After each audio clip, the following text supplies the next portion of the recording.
What is the damn purpose of the appendix, this ridiculous little snail of a protrusion on the first part of your colon that keeps me up many, many nights? I'm about to do my gazillionth appendix of the holiday season. And, there is evolutionary data showing that we've actually evolved an appendix as a purpose, and the appendix is a reservoir for good bacteria.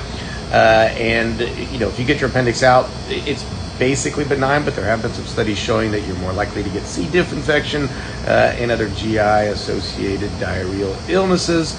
And so it's serving some kind of purpose. I think the problem is that our diet in America has changed our bowel bacteria. Now certain bowel bacteria, such as Fusobacterium, get in the appendix and actually cause really serious problems, especially if you get a clogging of the appendix lumen. And then you start getting pressure in the lumen, you start getting irritation to the wall of the appendix, and then this bacteria really takes over.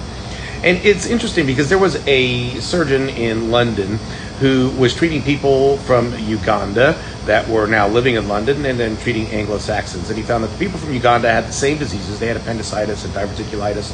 And he wondered if he went to Uganda, would he find these things? And he went to Uganda and he didn't find any appendicitis or diverticulitis or anything like that.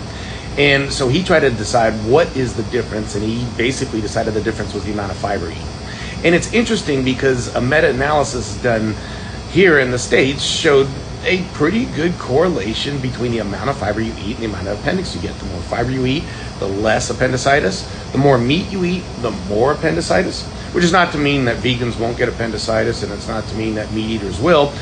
These are just trends. But I do think it's interesting that maybe the way we've eaten and the lack of fiber has been responsible for the reason I got to get up every night to take out an appendix.